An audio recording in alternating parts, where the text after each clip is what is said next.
سلامونه نیکی هیله و احترامات فضل وهاب سواتی ملګرو چې درې پیشن هټ نه نیخ په نیغه مخاطب هم ستاسو سره زموږ سره عرفان ایډوکیټ صاحب نوابزاده عرفان ایډوکیټ دا وخت ولاړ دی د سره به د ننني پروګرام په حواله باندې خبرې کوو وکیل صاحب دا راته ووایي نن پروګرام وشو پروګرام کې ستاسو مشرانو هم خبرې وکړې ملګرو به د ټولو خبرې وکړې د جلسې په حواله باندې ولې تاسو څه ګڼئ د خپل چیرمین صاحب دا جلسه تاسو ما ته خو داسې ښکارېدله چې ستاسو دا جلسه تاسو په دې کمپین باندې کامیابول غواړئ بسم الله الرحمن الرحیم د ټول مخکې خو سواتی نیوز او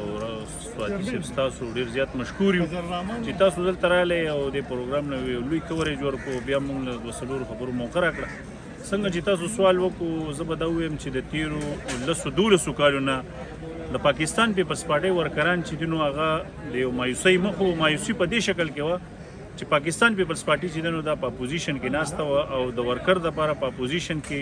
10-12 کاله کېناستل چې دي دا ډېرې ګرانې خبرې دي خو د ننني میټینګ نه به تاسو ته دا اندازه لګېدلې چې د پاکستان پیپلز پارټۍ ورکرانو کې چې کومه مایوسي وه هغه چې کومه کارنر میټینګ و د ملاکنډ ډیویژن تاسو کتی شئ هغه نن په جلسه کې بدل شو او خلک غواړي ټول عوام دا غواړي چې پاکستان پیپلز پارټي چې دا نو دا په حکومت کې را روانه ده او زیات خلک چې دي نو په رابطو کې دي جوق تر جوق دي په پاکستان پیپلز پارټي کې شاملېږي او مونږ بلاول چې دی نو دا د بیبي زوی دی دا د بټو صاحب نوسی دی نو موږ د دې لپاره کمپین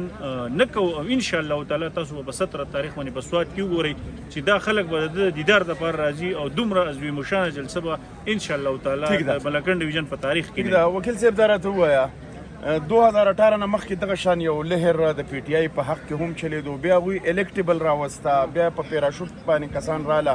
او خپل کم زاړه چې کم کارکونانو ورکرانو هغه سایډ لاین شو اسې نه چې تاسو دغه شان کسان راولئ او بیا د خپل زاړه ورکران چې کم دي اسې نه چې دا د هغوی په شان دي لکه اوس په دې ټیم کې که تاسو وینئ نو د هغوی هغه الکټیبل کسان چې کم دي هغه نن سبا غیب دي او هغه خپل نظریاتي خلک د هغه تحریک سره اوس هم ولاړ دي نو ته څه ګڼې بالکل جی تاسو ډېر ښه سوال وکړو واقع ده چې په دې حالاتو کې زه چې څومره ینم نو څومره چې نظریاتي خلک دي د پاکستان تحریک انصاف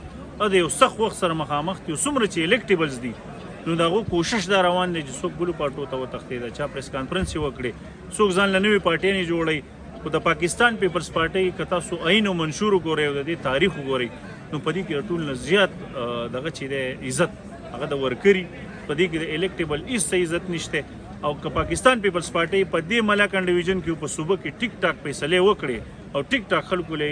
ټیکټونه ورکړه نو ان شاء الله تعالی زم چې په ملاکنډ ډیویژن کې په پاکستان پیپلز پارټي کلین سویپ کوي ټیک دی پیغام ورکړه خپل ورکرانو ته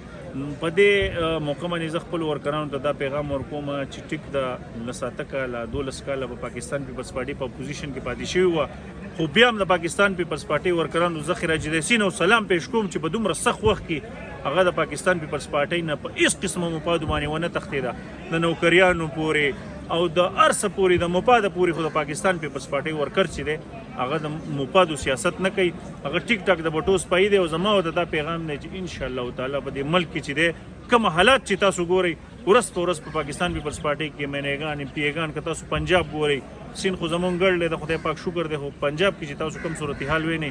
روزانه چې دی نو 2-3 کسان شاملېږي داسې په دې صوبه کې زموږ دا صورتحال روان دی نو ورکران دې هېڅ قسمه مایوسي نه کوي د پاکستان پیپلز پارټي حکومت را روان دی او د دې ځای نه ولې زه زیری ورکوم چې ان شاء الله تعالی څنګه چې په 2008 نه 2013 پورې مزې او خوشحالیانې وي ان شاء الله 2023 کې چې دی اوس کوم الیکشن دی هغه شان مزې او خوشحالیانې به بلاول به ان شاء الله تعالی وزیر اعظم وي ډېره ټیک ده مننه دا نوابزاده عرفان ایډوکیټ صاحب د هغې خبرې تاسو واورېدې خو فیصله په تاسو پرېږدم ملګرو په لوی اعلان سپارم تر بل پروګرامو پورې خپل کوربه فضل وهاب سواتی له ورکړئ اجازت ته الله په امان